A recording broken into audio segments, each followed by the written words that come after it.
Good morning. It's the 11th of July. I think it's day 16. And it's, we're facing some weather out here. I'm going to kind of turn this around so you can kind of get an idea of what's going on with the boat.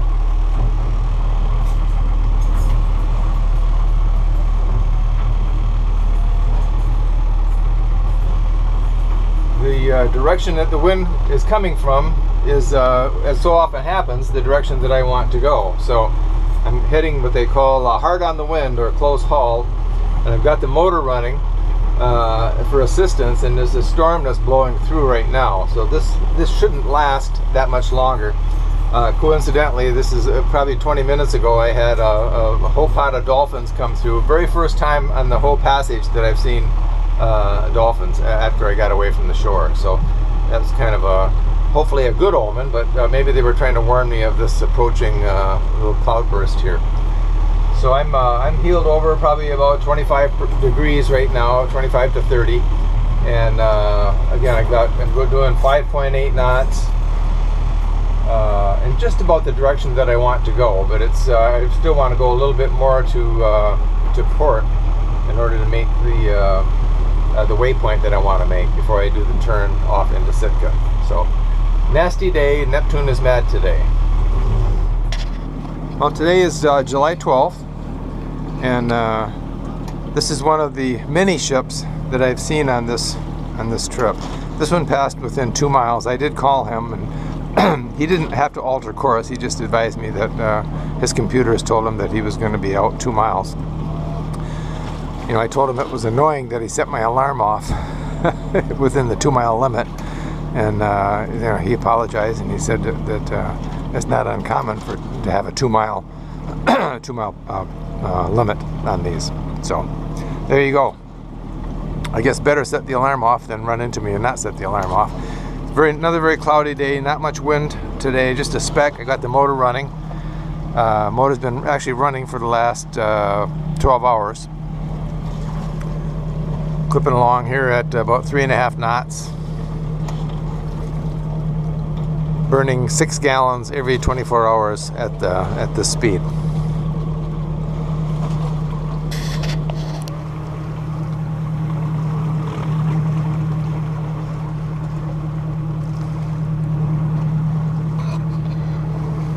Hello, it's Friday, July 12th. I think that's day 17 or 18. I've just lost track of the days. This is my second recording today.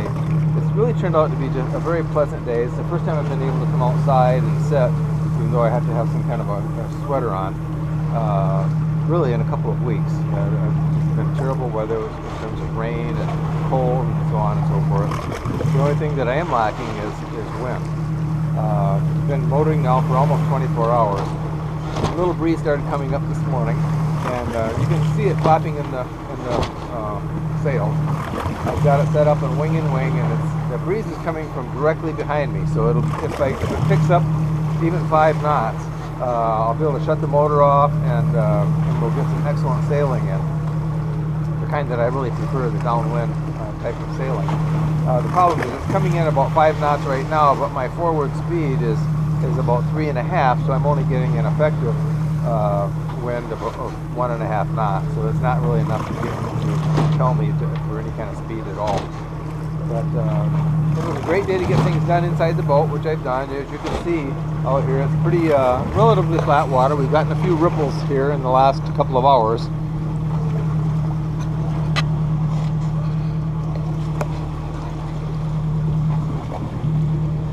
Clouds in the background. This has been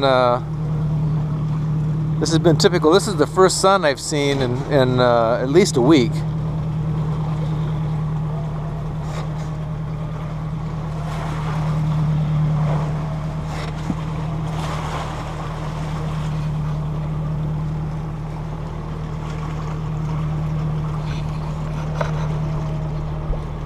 And I'm going to take it up and let you see the sails here.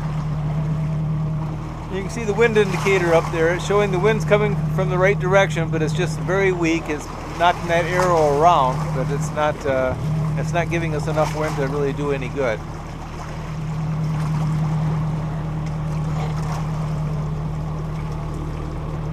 but we're doing, I think, 3.9 knots with the motor and the wind. So it's you know, it's very pleasant to sit here, but that's not going to get us here. And I am concerned about the fuel consumption. I've got 25, 35, probably about 40 gallons left, and I've got another 900 miles roughly to Sitka. So I don't have enough to be able to motor all the way there, and I am concerned about getting there on August the 1st, because that's when Dina's going to be showing up, or she's actually now planning on the 25th. So we've got a little bit of some time pressure here, but so we'll just keep our fingers crossed and hopefully get a little bit more wind, right? And I'll check with you tomorrow. And what we're looking at here is the instrument panel, and I just received an alarm because of this guy right here. This is an AIS alarm. You can see the ship flashing. That means he's within, he's going to come within a couple of miles of me. And then over here is the radar, which shows the same ship that's coming within 2 miles of me. I'm going to take it outside now and show you what these encounters look like from the cockpit.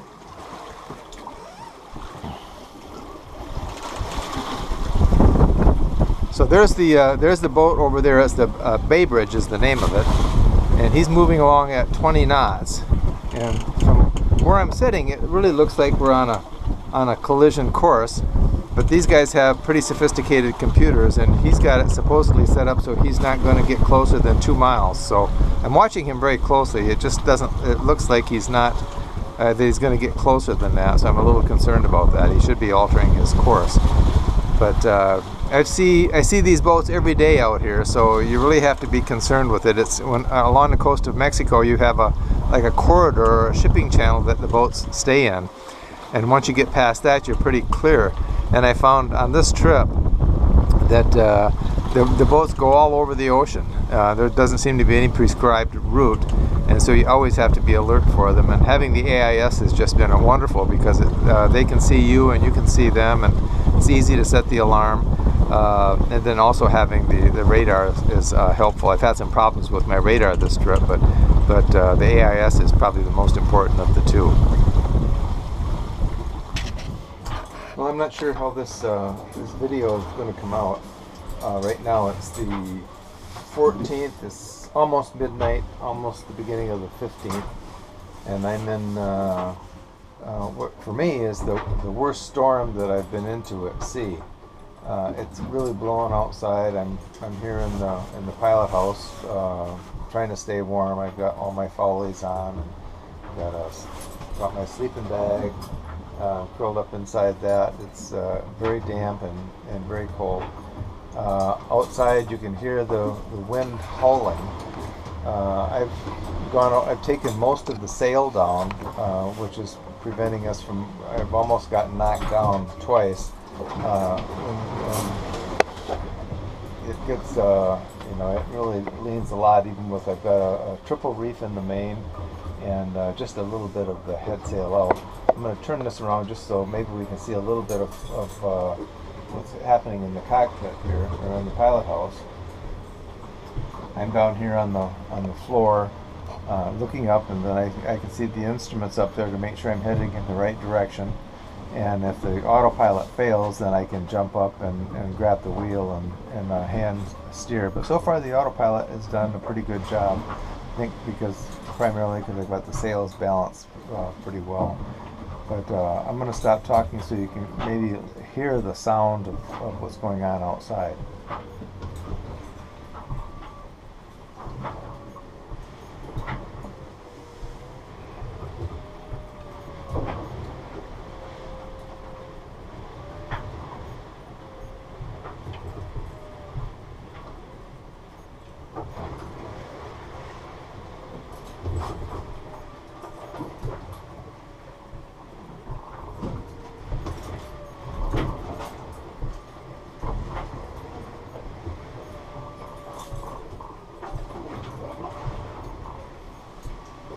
I'm not sure how the sound is picking up. It's really howling. I've taken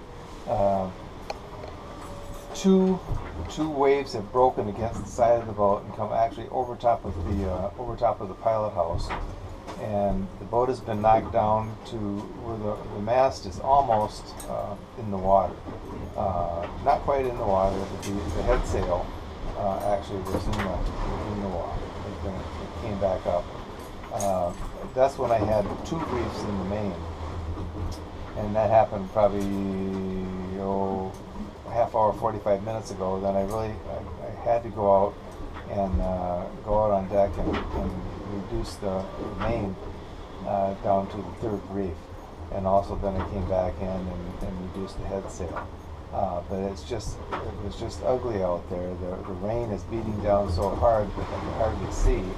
And just hanging on to the boat was about all I could do. But I managed to get it down, and it made a huge difference in the way the boat is handling. So I'm very confident now that the boat's just going to be fine. We're taking the seas from the sides, so it's from the beam. So that's why we're getting close to knocked down on a fairly regular basis.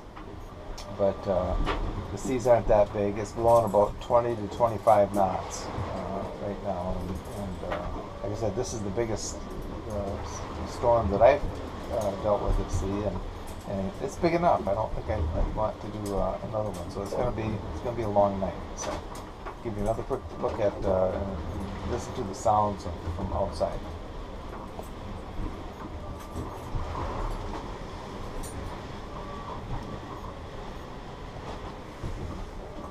Video for you here through the window.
Everything seems to be holding up okay. I'm hoping that this has petered itself out here before too long.